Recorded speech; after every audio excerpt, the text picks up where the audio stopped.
Hey, Blackbird Pond people. Okay, we're in chapter 8.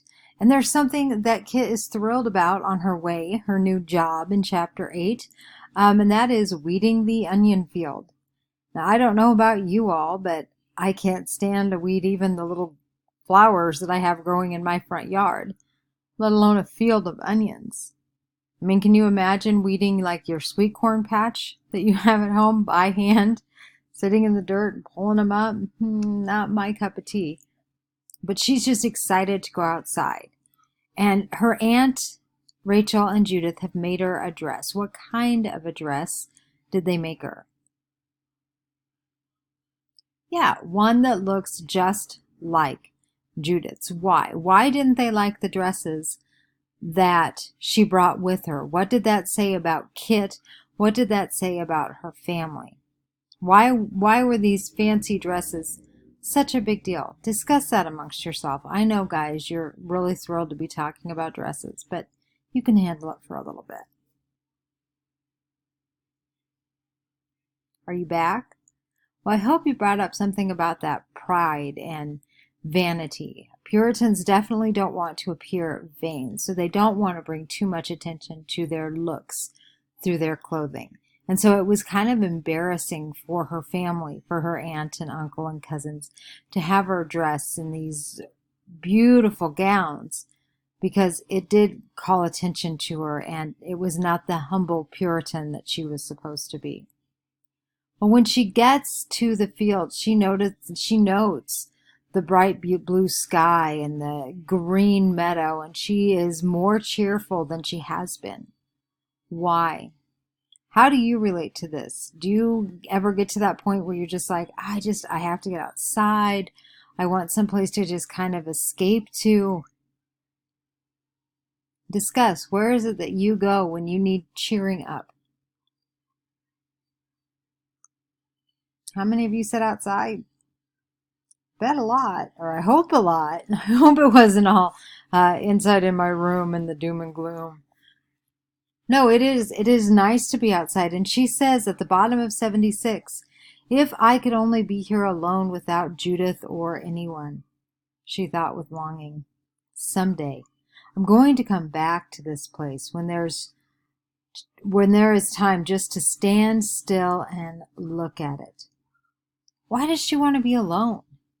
And why does she just want to look? Discuss that amongst yourself. Why would this bring her joy? Why would this be cheerful for her?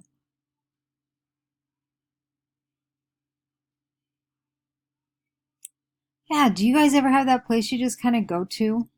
I know when I was in high school, now I have 5 children, I never get my own place. But when I was in high school and I'd want to just kind of go off by myself, here's how nerdy I am. I would get on my horse, and there was a big tree that kind of had this huge branch at the bottom of a hill in one of our pastures. It was like an old dried up creek bed had been there at one time.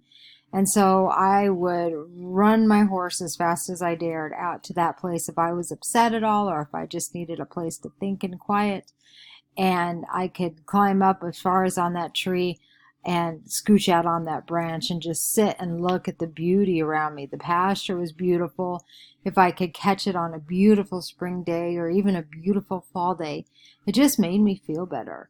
And I hope you all have kind of a place where you go that's like that, where you just kind of have that place where you can recollect and find yourself. And that's what Kit would like. She would like to be able to come back here just because it's beautiful. It reminds her of Barbados. It reminds her of home. And she wants that comfort. Okay? As she goes on, we learn about the widow Tupper. Now, how would you classify the widow Tupper based solely on what Judith says? Discuss amongst yourself. What is the widow Tupper like?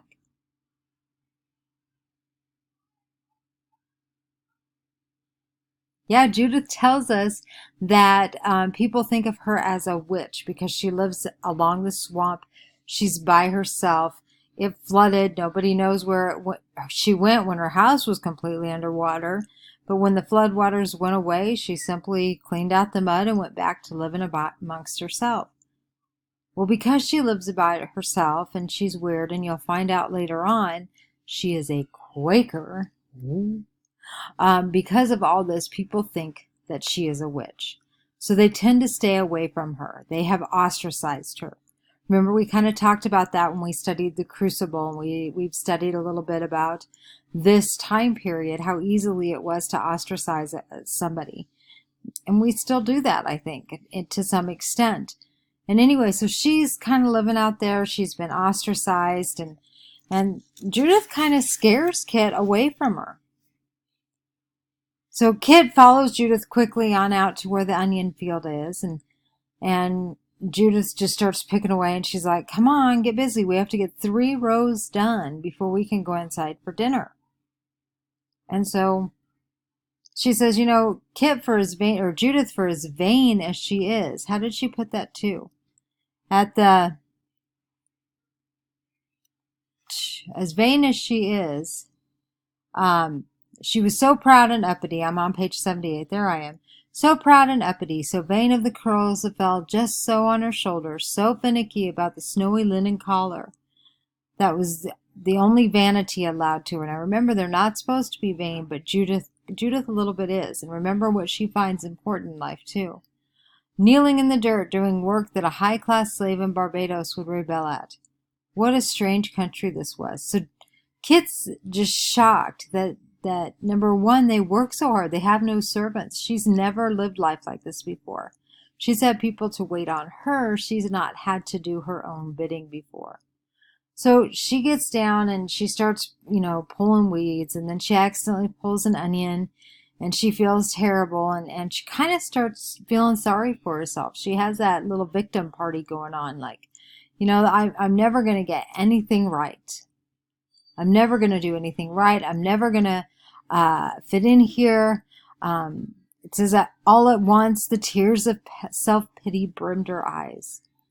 Well, then she starts thinking of William Ashby, and she wonders, hey, would I have to do this if I was married to William Ashby? And so as she sat there, she could endure the work for a time. I'm on 79.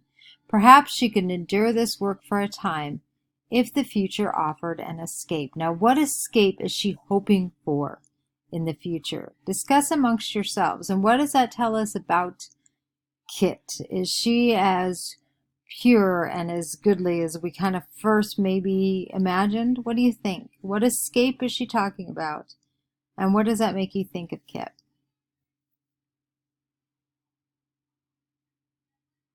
Are you back?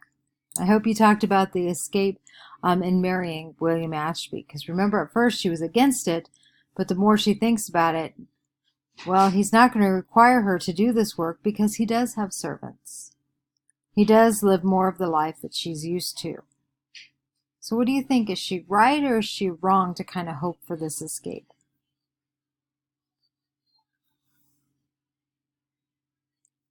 Okay, when Judith and Kit get home, Mercy is excited. She is so thrilled.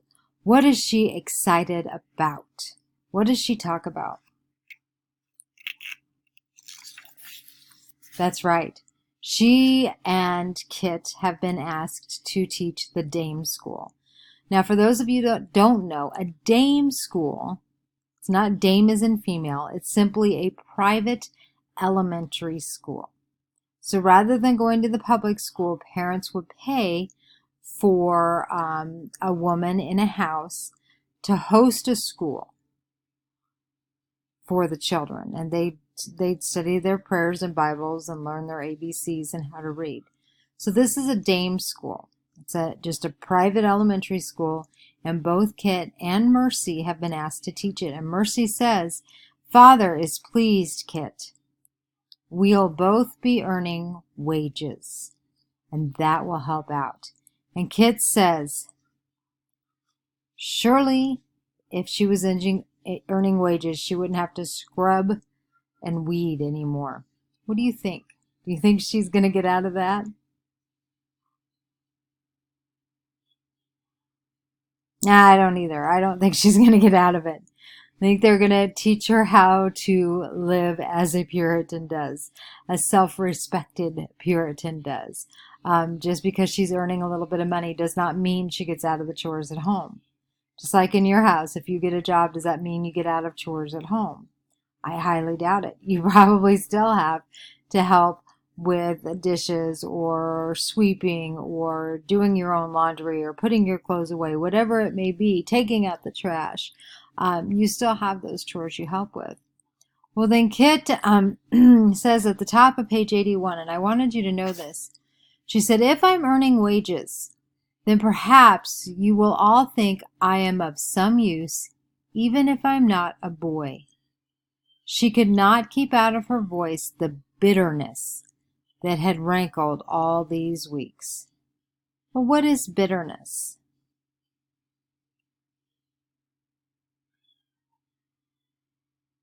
Yeah, it's kind of that feeling you get when you can't forgive somebody for something they've done, and it just kind of makes you feel angry and yucky inside. It's that bitter taste in your mouth when you think of that person.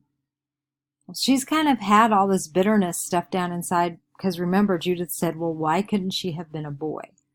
And Mercy immediately cries. She starts crying when Kit says this. What does that tell us about Mercy's character? Yes, she is very sympathetic. She's very empathetic. She's sensitive. That's what I need to say. Empathetic and sensitive to the hurts of other people. We find out here then what, Rachel and Matthew's past has been. She said, well, I had an older brother and he and I both had a fever. And I'm on 81. He died. I lived. I just have this limp, this weird leg as a result of that fever. And then after Judith was born, stupid flies. After Judith was born, there was another son born.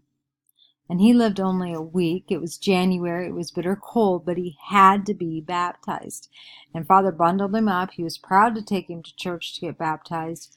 But the child died a week later. Now, she doesn't come right out and say why he died. We can make inferences. I don't know if he got sick or if he was just too little to begin with, born too early, because she does mention that he was born early, I believe. I hope that's the right child.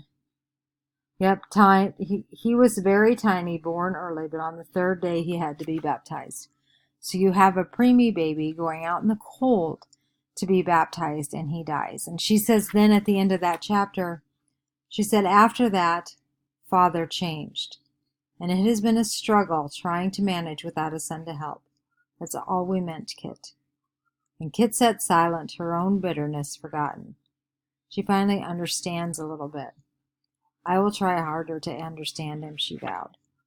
I think we can learn a lesson here from Kit. What does Kit now realize about her aunt and uncle and their family that she didn't before?